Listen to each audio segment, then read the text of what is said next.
Hola, ¿cómo están? Bienvenidos una vez más a otro contenido de Cambiemos el Relato. Recuerden que estamos saliendo por YouTube. Buscan ahí Ser Uno Canal en YouTube y van a poder encontrar todos los contenidos del programa. Compartan, comenten, suscríbanse al canal, activen la campanita con todas las notificaciones para poder recibir al instante las notificaciones de los estrenos del programa. Sigan también a Seguro Canal en los nuevos canales de WhatsApp y de Telegram, donde estamos subiendo, aparte de las notificaciones de los programas, información y también material que los invitados y columnistas mencionan en los programas para poder que ustedes puedan acceder a ellos. Ser Uno Canal también en Spotify y si no en las redes sociales de Instagram y Facebook, @ser1hoy. Hoy ya voy a darle paso a Claudio Martínez de Bat, como ustedes vieron ahí en la publicidad del programa y en la miniatura, junto con su invitado, que lo voy a dejar para que él mismo lo presente y se hagan partícipe de esta transmisión. Claudio, ¿cómo estás? Buenas tardes. Hola, ¿qué tal? ¿Cómo está Fabián y audiencia? Un gusto de estar acá nuevamente en este espacio que tan gentilmente has abierto, que se llama La Ciencia en Debate a partir del diálogo. Hoy vamos por la tercera entrega. Las dos anteriores anduvimos por México, pero problemas urgentes, situaciones urgentes que hay que atender, nos traen de vuelta a este terruño. Y ya me voy dando cuenta de que hay como un denominador común en todo lo que estamos trayendo, que es el tema del ambiente. Entonces, bueno, para eso hoy contamos con un invitado de lujo y además en un momento muy especial, como vamos a explicar enseguida. Bien, sin más le damos la entrada a... Espera que tengo todo el nombre acá y ahora se me borró. A don Víctor Cerré, Bacteca. Víctor, ahí va, había cerrado el coso. Víctor, disculpame que me había quedado sin anotar el nombre. ¿Cómo estás? Bienvenido. Muy bien, muy bien. Gracias. Aparte lo tengo acá abajo, lo estoy viendo ahora que lo tengo acá en la pantallita de abajo y yo buscándolo. Víctor, bueno, yo los dejo con la cámara apagada y cuando estemos ahí sobre el final me vuelvo a meter. ¿Les parece? Dale, dale. Bueno, ¿cómo anda, Víctor? Bien, muy bien. Está haciendo unos días muy lindos. Sí, es verdad. Aprovechando para cortar el pasto. Sí, yo también estaba haciendo tarea de jardinería, capaz que tengo alguna rama por acá. ¿Estás en la tuna? Sí. Está bien. Bueno, acá desde los estudios Dandelion de Ocean Park, kilómetro 111, estamos a unos pocos kilómetros de distancia. Y bueno, y lo que nos convoca hoy son básicamente dos cosas. Una es traer tu vasta trayectoria como periodista y en particular periodista ambiental, una rama que no está muy transitada acá en Uruguay, y de eso me gustaría que hablemos un poco quizá más al final. Pero así que, y lo otro es que acabas de publicar un libro que yo considero que es súper importante. Así que bueno, antes que nada te voy a presentar a la audiencia. Víctor es uruguayo y se dedica al periodismo desde hace bastante tiempo. Digamos que ha sido tu ocupación principal, ¿puede ser? Sí, absolutamente. Ah, bueno, siempre fue periodista. Pero también es un luchador, luchó desde las luchas estudiantiles, después fue miembro de los GAU, Grupos de Acción Unificadora, con responsabilidad de dirección. O sea, eso también está marcando, digamos, cierto perfil de proactividad y de guía, ¿no? Es un poco eso que creo que vale la pena destacar. Y trabajó en la prensa escrita de Uruguay, Argentina, Cuba, México, Brasil, Chile. Vivió unos años en Brasil, donde se desempeñó como corresponsal para medios de prensa de España, Estados Unidos, Perú, Suecia, también Uruguay, y para agencias internacionales, ALACEI, IPS y EFE. Y bueno, actualmente hace periodismo de investigación, y eso me parece súper importante, porque si el periodismo ambiental escasea, el periodismo de investigación escasea aún más, sobre temas socioambientales, porque como ya hemos hablado en ocasiones anteriores, lo ambiental no se puede desvincular de lo social, y en lo social entra también lo individual. Entonces, está bueno ese enfoque que lleva, digamos, a un tipo como de humanismo de nuestros días, que implica integrar los problemas ambientales con los sociales. Y bueno, es coeditor de un blog que se llama El Zumbido, que invito a que vean. Después vamos a ir un poco al blog en sí. Y además es editor del Observatorio del Agua en Uruguay. Fue colaborador de Sudestada, Periodismo y Transparencia, y editor del Observatorio Minero del Uruguay. Esto ya nos está dando la pauta de la amplitud de intereses dentro del ambiente, donde vemos que está el agua, la minería, el territorio, en fin. Y por si fuera poco, cofundó la Red de Comunicación Ambiental de América Latina y el Caribe, que se llama Red Calc, e integró el comité ejecutivo de la Federación Internacional de Periodistas Ambientales, IFEJ. Bueno, bienvenido, Víctor, entonces a este espacio. Y lo primero que te quería preguntar es, habida cuenta, o sea, ¿qué te llevó a meterte en el periodismo? ¿Por qué elegiste eso? O sea, ¿cómo se despertó esa vocación? Porque esto claramente es un trabajo vocacional. Nadie se dedica al periodismo para hacerse millonario, a no ser que se rinda a intereses bien conocidos. Pero, ¿qué te llevó? ¿Por qué? ¿Por qué sos periodista? Bueno, esto tiene su origen allá por los años 60, donde yo había ingresado a la Facultad de Ingeniería y estaba, bueno, también participando mucho de la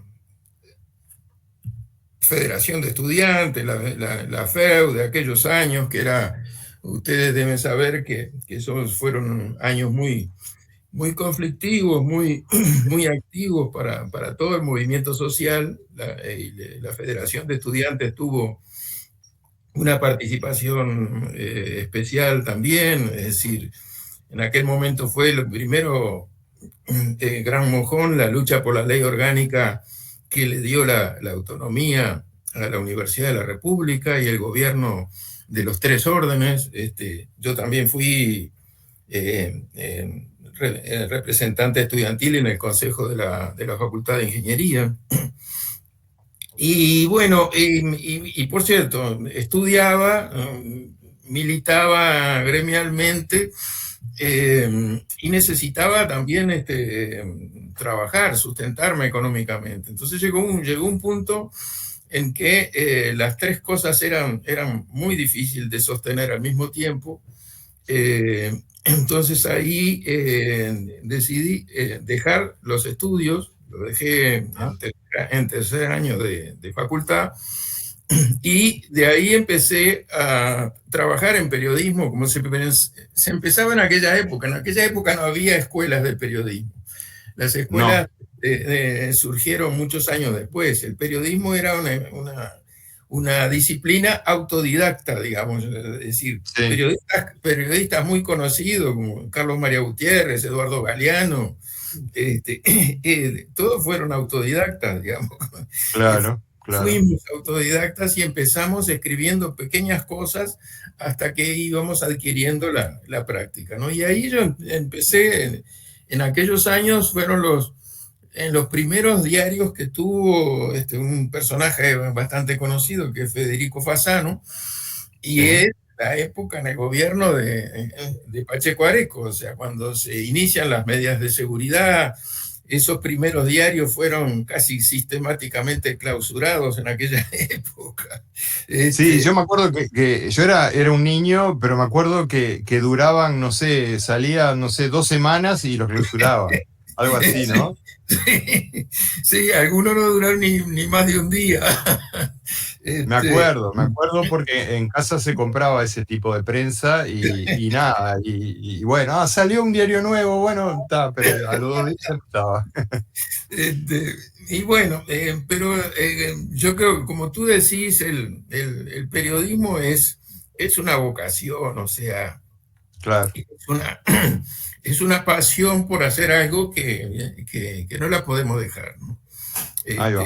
Y entonces, bueno, ahí después había algunos semanarios también que duraban un poco más en aquella época. ¿Escribiste para Marcha? Sí, sí, algunas colaboraciones sí. Y también Mirá. un semanario Sur, el otro después es un semanario Respuesta, pero estos más políticos, digamos, y duraron poco tiempo. Al final también Marcha fue clausurada. Sí. Y nosotros, bueno, yo tuve que salir para el exilio. Yo me exilié en el año 74, en enero del 74 exactamente. Y ahí seguí trabajando. Trabajé en algunos medios en la Argentina, en Buenos Aires, en la revista Territorios, en Crisis también.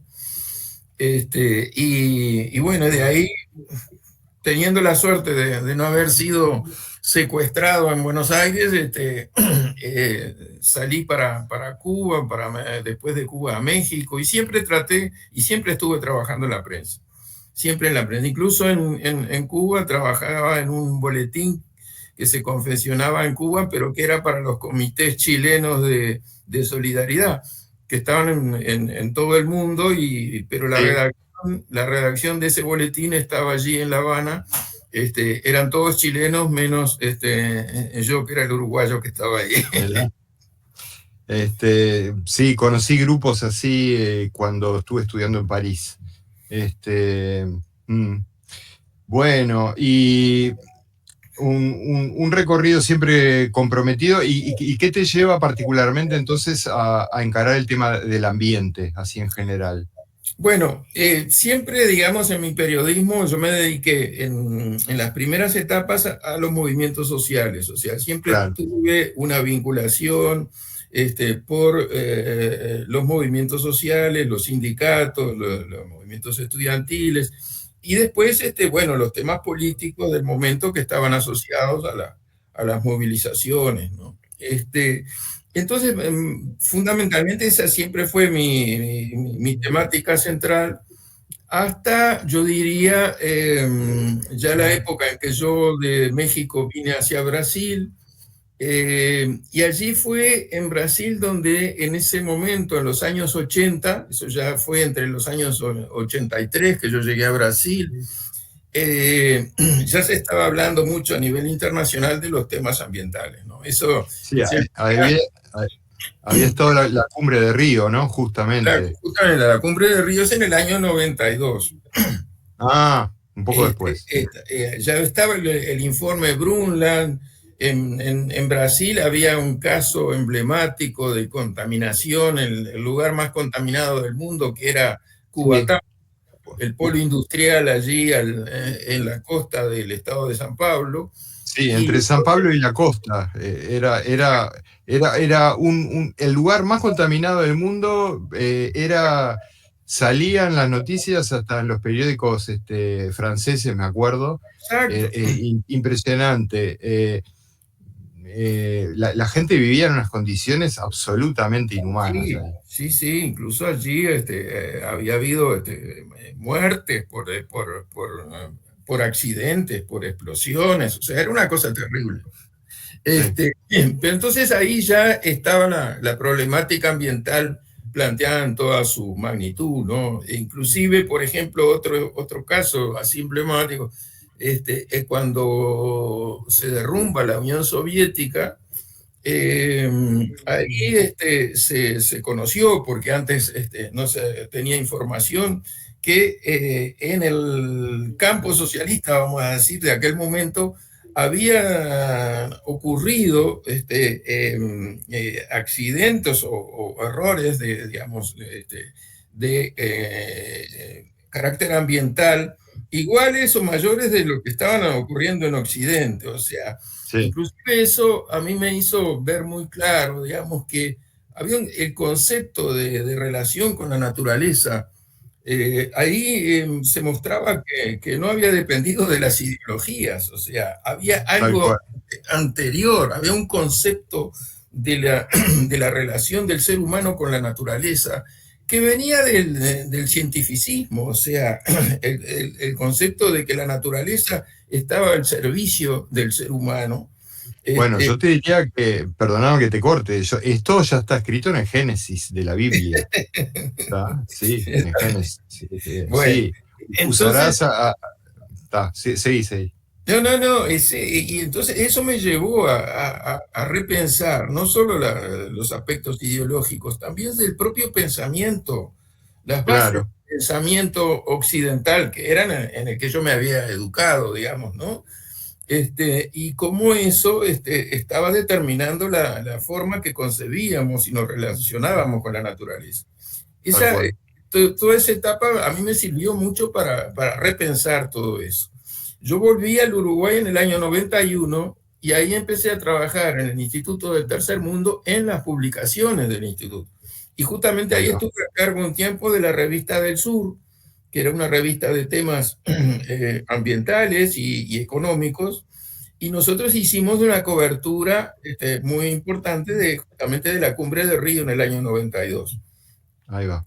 Entonces, se puede decir que desde ese momento en adelante yo me dediqué al periodismo ambiental, pero además al periodismo ambiental siempre relacionado con la sociedad, con lo social, con lo humano. O sea, Claro.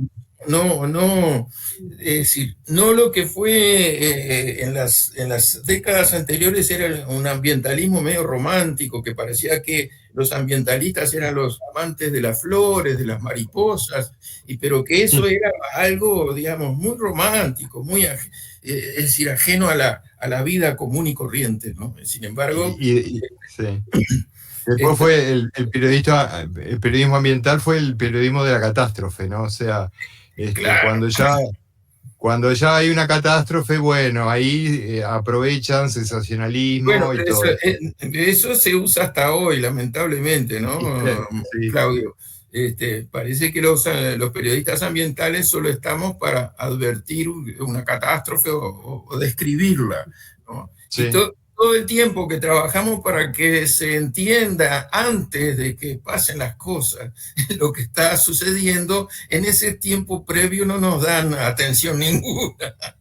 Tal cual. Y bueno, te diré que también pasa desde el punto de vista científico, ¿eh? Sí, claro, exacto, Científicos nos llaman para apagar incendios, exacto. pero cuando se trata de tratar de indagar un poco más en las causas de eso, no, ahí ya mejor no nos metamos. Exacto, exacto. Bueno, además, tú sabes que siguiendo con el tema del periodismo ambiental, Sí, justamente en la Cumbre de Río hay un impulso muy fuerte al periodismo ambiental. claro, Se desarrolla, hay un congreso, un foro paralelo a la cumbre de periodistas, donde hay un impulso, un apoyo muy fuerte al periodismo ambiental.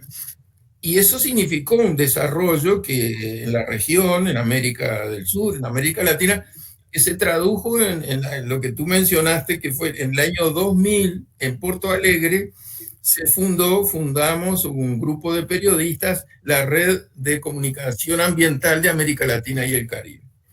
Pero también hay que decir que de la misma manera que ha pasado con las cumbres, que ha pasado también con el periodismo ambiental, sí, que decayó, digamos, la atención y la prioridad que se le dio tanto a las resoluciones de la propia Cumbre de la Tierra, después viene Río más 5, Río más 10, hasta hemos llegado hasta Río más 20, y en cada una de las sucesivas cumbres posteriores, algunas ni llegaron a tener declaración común porque no se ponían de acuerdo. Se concluía que la degradación ambiental iba más rápido de lo que se había previsto, pero también que no se habían cumplido las resoluciones. O sea, yo siempre digo que esa cumbre del año 92 fue el punto más alto de conciencia planetaria sobre la crisis ambiental, pero en vez de proseguir, en vez de avanzar en esa dirección, se decreció, se volvió atrás. Esa es la realidad. Está bueno. Sí. La realidad la vivimos también los periodistas ambientales. Sí, está bueno lo que está mencionando porque de alguna manera es como paralelo a una falta de llamémosle militancia o de pensamiento crítico que sucede en determinado momento, que todo empezó como a bajar, ¿viste? Por ejemplo, lo que eran los movimientos de izquierda, que antes eran súper críticos con todo, de repente todo empezó como a quietarse, y de repente la realidad, o sea, el sistema siguió trabajando por atrás, y de repente empiezan a aparecer las consecuencias, y ahí la empezamos a correr de atrás, ¿no? Por ejemplo, acá en Uruguay, el tema de la forestación, el tema de las megaplantaciones de soja, ¿tá? Que de repente es como el hecho consumado, están ahí, y bueno, y uno empieza a ver los enormes impactos que tiene sobre el ambiente y sobre la salud de las personas. Entonces ahí viene la cuestión socioambiental. Y bueno, para que no se nos pase el tiempo, a mí me parece importantísimo que vayamos digamos, a tu último opus, tu última obra que acaba de salir, y de la cual yo tuve el gran honor de ser uno de los presentadores, que se trata sobre Punta Ballena. Fabián, si nos podés poner la imagen ahí va. Eso, la batalla de Punta Ballena. Bueno, todos conocemos Punta Ballena, todos los uruguayos y a los extranjeros que nos estén viendo, cuando vengan a Uruguay, no se pierdan ese lugar, porque es un lugar realmente precioso, único. Es excepcional por sus cualidades biológicas, geológicas y paisajísticas. Tiene unos atardeceres únicos y si uno quiere puede ver la salida del sol también. Es una joya del turismo nacional, es uno de los lugares más visitados por el turismo interno en Uruguay, creo que es el segundo. Es un lugar habitual de actividades culturales y sociales, y hace un par de años, ¿no? Más o menos, corregime si me equivoco, Víctor, se conoce un proyecto de 29 edificios, 320 apartamentos, piscinas, estacionamientos, espacios privados.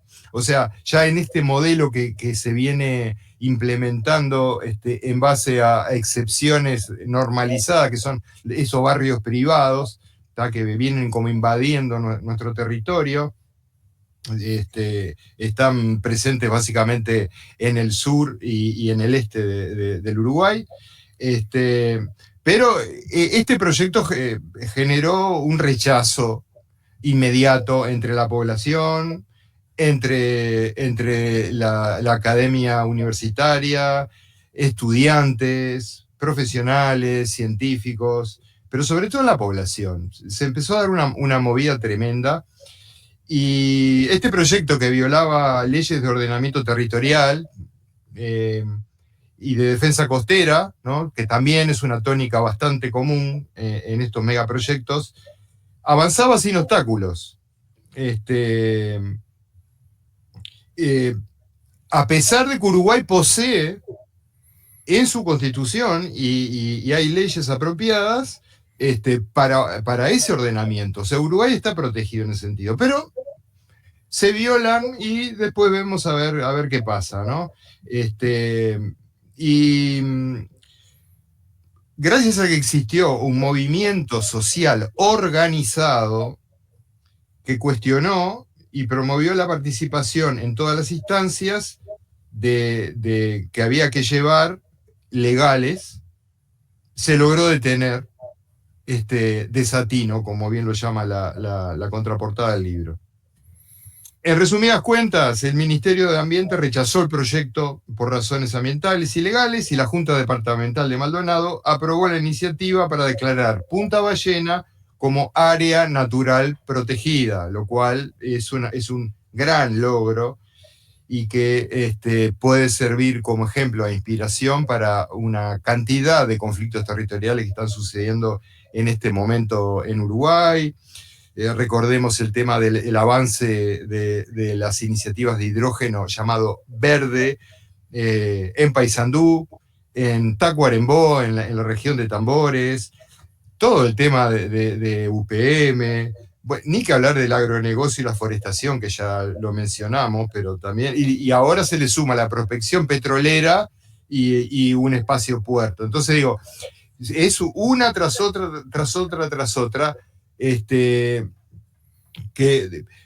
donde yo veo que por un lado lo que refleja lo que acaba de pasar en Punta Ballena implica que hay una toma de conciencia por parte de la población que no era visible hace 20 años, ni 10, ni 5 capaz, ¿tá?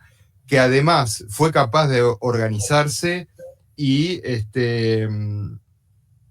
entonces, y además queda como la idea o el producto de todo esto, de que una ciudadanía consciente y organizada es la única garantía que tenemos para hacer cumplir las leyes, garantizar los derechos de la gente y defender el patrimonio nacional, que tendría que ser el rol del Estado, pero no lo está cumpliendo, y entonces, es entonces la parte social la que empieza a tomar un peso como nunca antes tuvo. ¿Cómo te integraste vos a este proyecto del movimiento Punta Ballena, Víctor? Bueno, yo venía colaborando con una entidad que se ha formado bastante recientemente, que es la Red Unión de la Costa. O sea, ahí está. Es una red de grupos de vecinos de la costa, del Río de la Plata y del Océano Atlántico.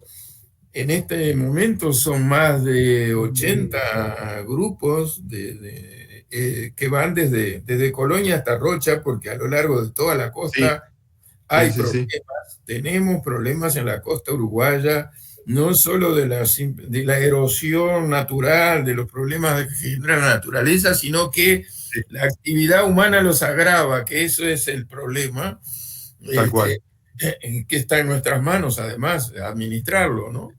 Y entonces yo colaboro en la red simplemente desde mi papel o desde mi actividad como periodista, contribuyendo con información, acceso a documentación y ese tipo de cosas. Y entonces, cuando surge, en realidad el tema de Punta Ballena tomó estado público, no llega a los 2 años, porque fue en noviembre del año 23 que tomó estado público, porque en realidad ese proyecto que tú enumeraste venía transitando todas las instancias del Estado, del departamento y del gobierno nacional, prácticamente en secreto, digamos, ¿no? Es decir, sin que la población, el público lo conociera.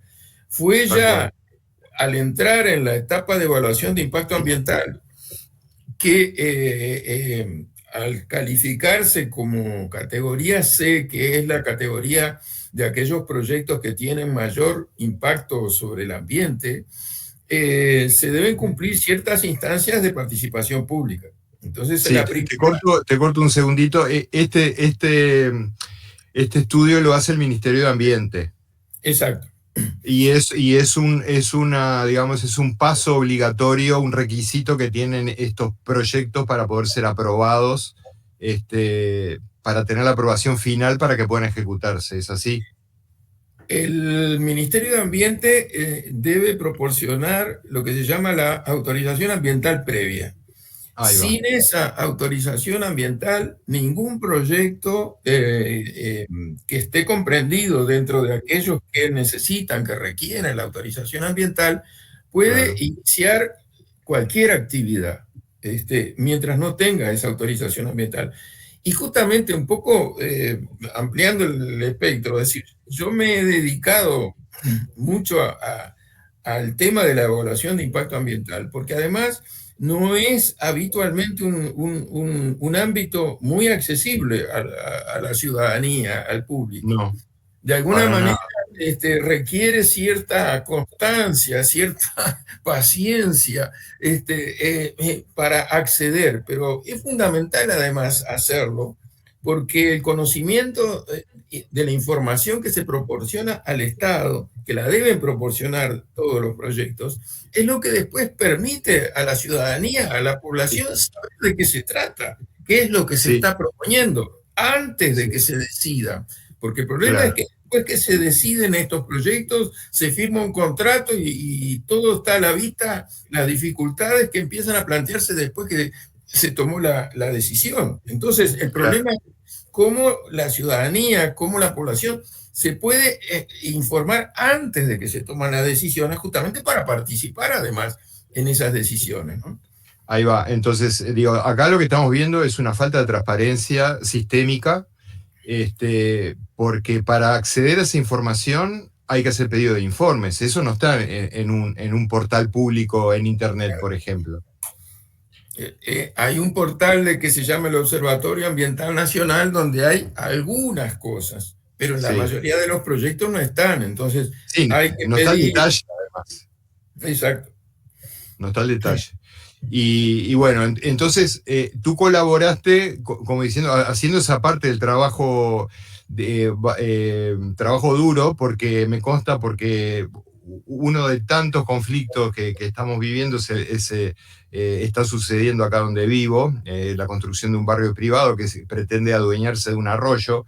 Entonces, bueno, los vecinos estamos accionando para que se cumplan las leyes, porque en realidad Sí, lo que uno exige, o sea, lo que uno exige no es más que el cumplimiento de las normas y las leyes, ¿no es cierto?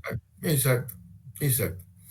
Entonces, Entonces, bueno, bueno, en sí, esa función fue que me vinculé con Punta Ballena y es decir, me atrajo mucho porque además te cuento un poco una anécdota. Si lo que me sí, cómo empezó no. a pasar fue que amigos, conocidos, me empezaron a llegar fotos antiguas, fotos de familia, esas fotos de los álbumes viejos de familia, es donde la familia, el abuelo, la abuela, habían estado en Punta Ballena y se habían sacado fotos. O sea, me dio una noción del impacto emocional que significaba Punta Ballena, y para mucha gente, o sea, una diversidad, es decir, no era un sector, porque incluso hoy algunos no entienden muy bien el conflicto de Punta Ballena porque piensan que son los vecinos de Punta Ballena ahí, que es gente muy rica, que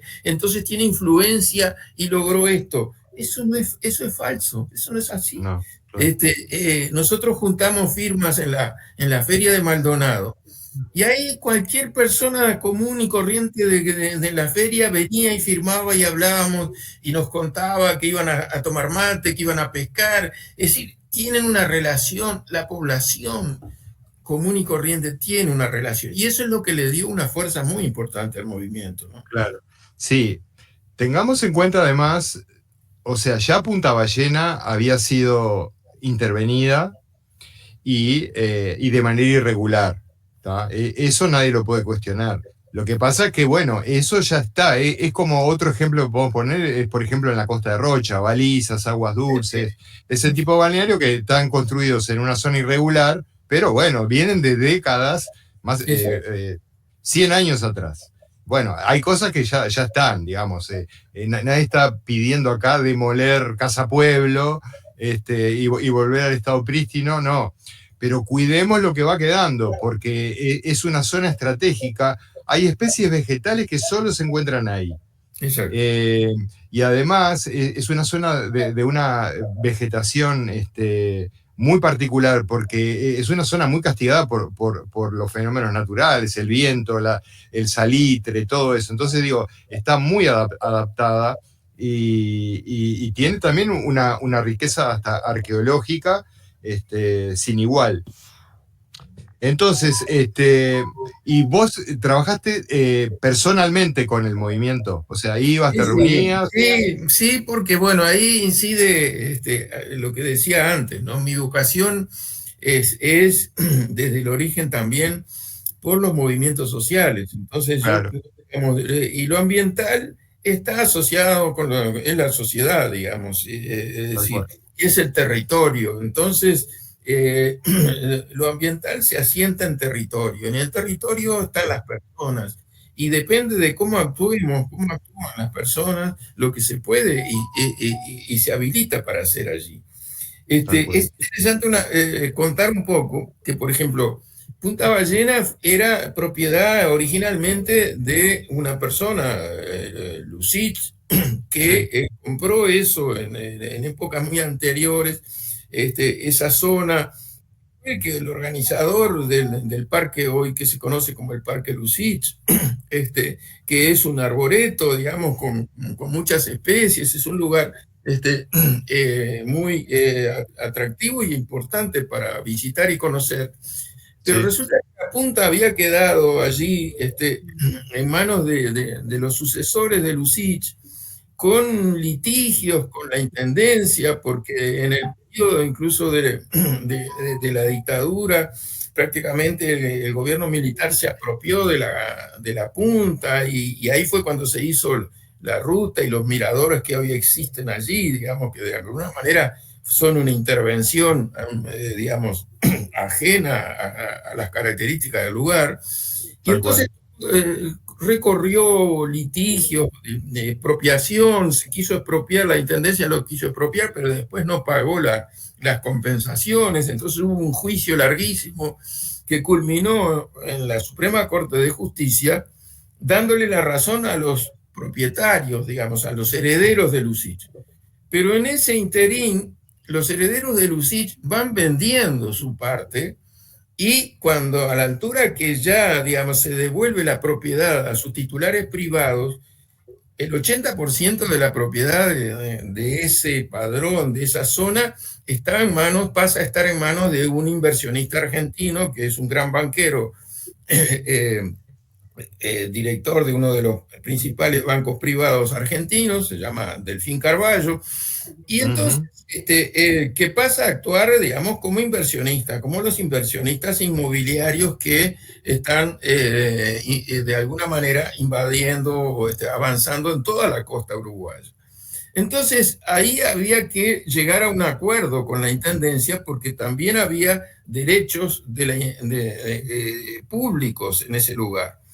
Y en ese acuerdo, digamos, la condición para hacer ciertas concesiones de parte de Carballo a la intendencia era que la intendencia le aprobara ese proyecto inmobiliario que presentaron.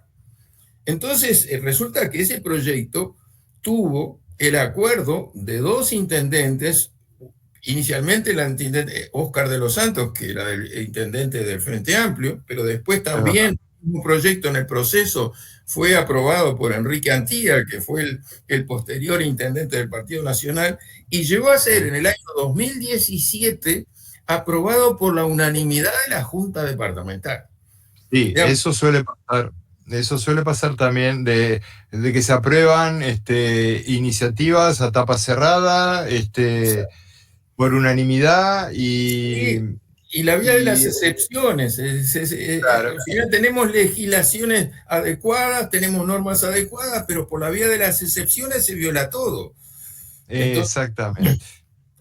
Y entonces, digamos, por último, ese acuerdo había establecido que requería la autorización del Ministerio de Ambiente y esa era la condición para que se llevara a cabo. Podemos decir que por suerte se requirió esa autorización, porque a lo mejor la podrían haber aprobado como han hecho con otras cosas, sin que pasara inclusive por el Ministerio de Ambiente.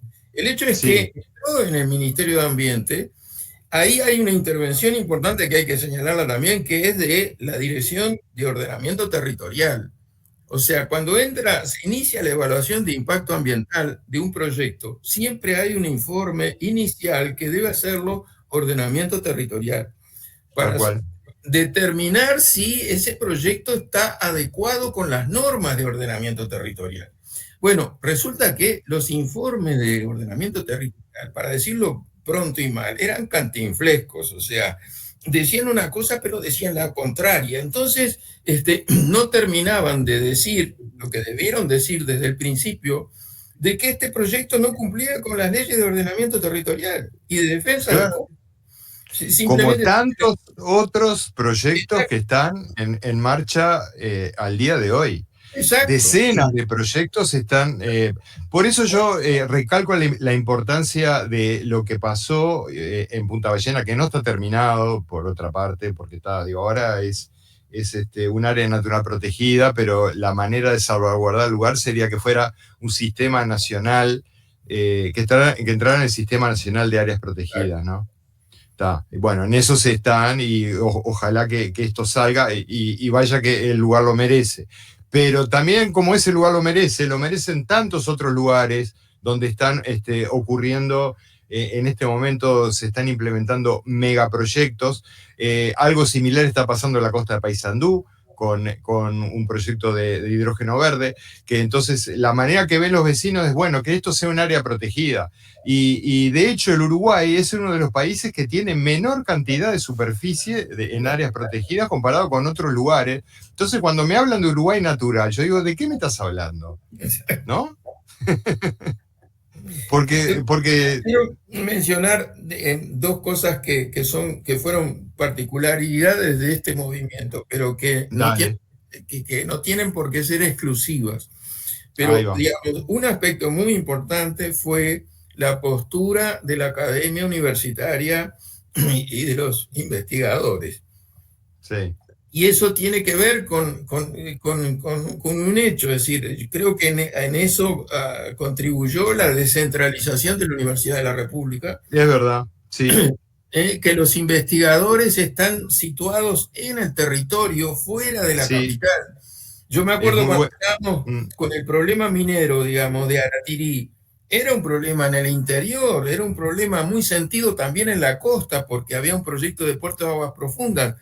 Pero apelar en ese momento a un apoyo académico en el estudio, en la fundamentación, era sumamente difícil, porque la academia en la capital se vuelve capitalina también. Entonces, y en la capital, yo digo, no se entienden los problemas del territorio y los problemas del interior. Es decir, yo he vivido las dificultades que existen para que la gente del área urbana capitalina entienda lo que es el medio ambiente y los impactos sobre el medio ambiente. Yo digo siempre, piensan que la leche y la lechuga vienen del supermercado, no se imaginan una vaca, no se imaginan un cultivo. Entonces, es decir, fue importante que esa descentralización contribuye a eso. También está pasando inclusive en Paysandú, porque el investigador, el docente, se vincula con el lugar, conoce mucho más el lugar y su gente, y eso ayuda a establecer ese vínculo. Eso fue muy importante en el caso de Punta Ballena. Y después el otro es las características que tuvo el movimiento. Un movimiento que logró, porque eso no siempre se logra, una unidad de cuerpo, es decir, cada uno aportaba lo suyo, lo que podía, como yo aporté lo mío, pero otros tantos aportaban otras cosas que yo no las puedo aportar. Pero entonces se formó una mancomunión que todos actuábamos como una sola persona, como un solo conjunto. Eso fue importantísimo. Y esto no se logra lamentablemente en otros temas, es decir, y hay que decirlo con franqueza, o sea, por ejemplo, otros temas que tienen tanta justificación o fundamento como este, pero que por las dificultades o la incapacidad del movimiento social de actuar unido, de actuar en forma coherente, no logran el objetivo, Porque el problema es que para incidir en el sistema político, para incidir en las instancias de decisión, hay que actuar como sociedad, hay que actuar como sociedad civil unida y coherente. Sí. Cuando Y ven lograr... la división, cuando ven que uno sale por Ahí un está. lado, el otro sale por el otro, y así, entonces eso simplemente le da el peso decisivo a las instancias políticas de decisión. Porque para digamos, la sociedad tenga el peso real y activo, se precisa una masa crítica. En este Exacto, caso, ustedes lo lograron a través de una cantidad de firmas tremendas, exacto. decenas de miles de firmas, que habilitaron mecanismos para que se pudiera accionar legalmente. Entonces, si...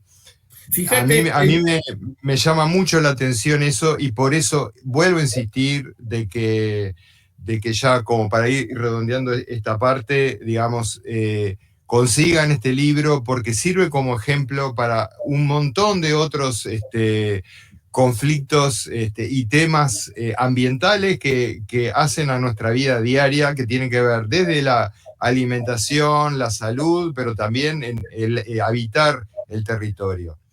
Entonces, para ir cerrando, a mí me gustaría invitar a quienes nos están viendo a que visiten el blog que se llama El Zumbido, así todo junto, .uy, donde hay una serie de notas muy interesantes para ver. Hay una intervención de Víctor en la red Calc en Brasil hace poco tiempo, sin desperdicio, por favor vean eso.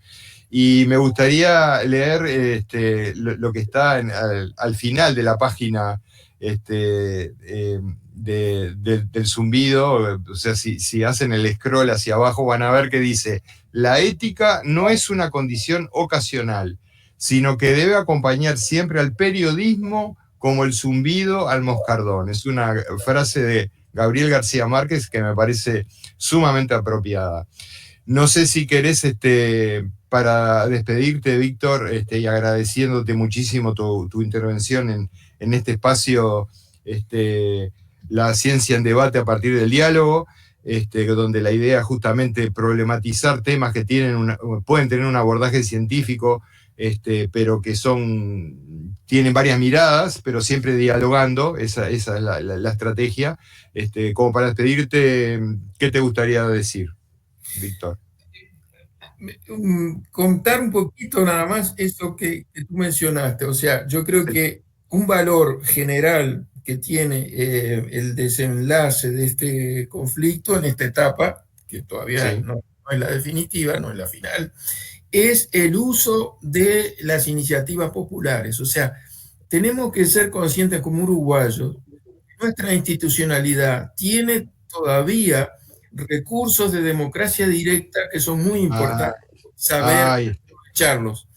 Y no sí. solo los plebiscitos nacionales, está la iniciativa popular a nivel departamental, que con el 15% de la firma de los electores permite que la Junta entre a considerar y tenga un plazo, porque además estas iniciativas son vinculantes, o sea, no se pueden engavetar, no se pueden esconder.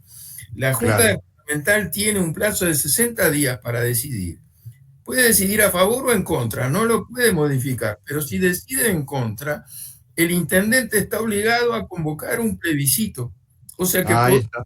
la decisión es de la gente. Tenemos que aprender y acostumbrarnos a usar estos mecanismos de democracia directa como se ha usado en este caso.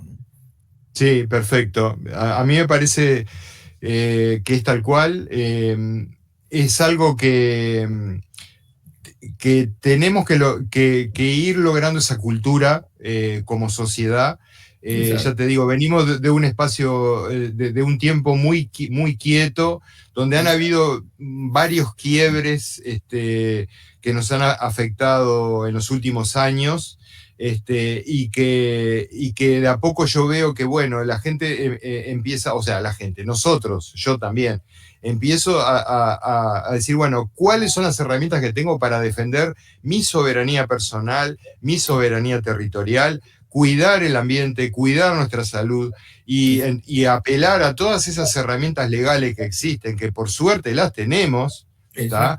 Pero que hay que saberlas accionar.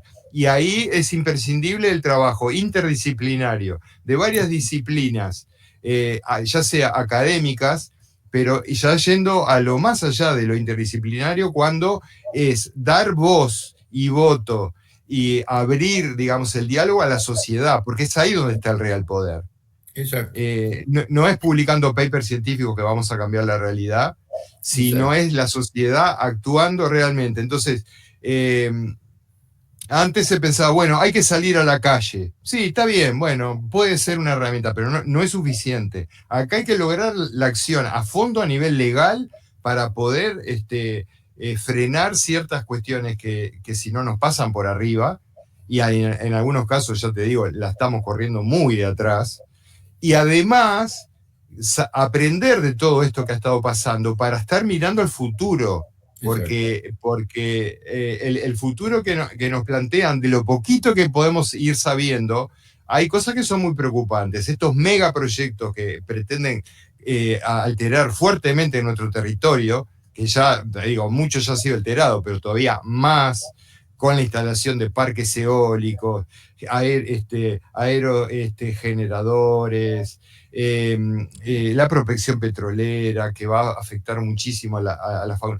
Un puerto espacial en la costa de Rocha. Digo, a ver, están pasando cosas. Entonces digo, bueno, vuelvo a insistir, esto es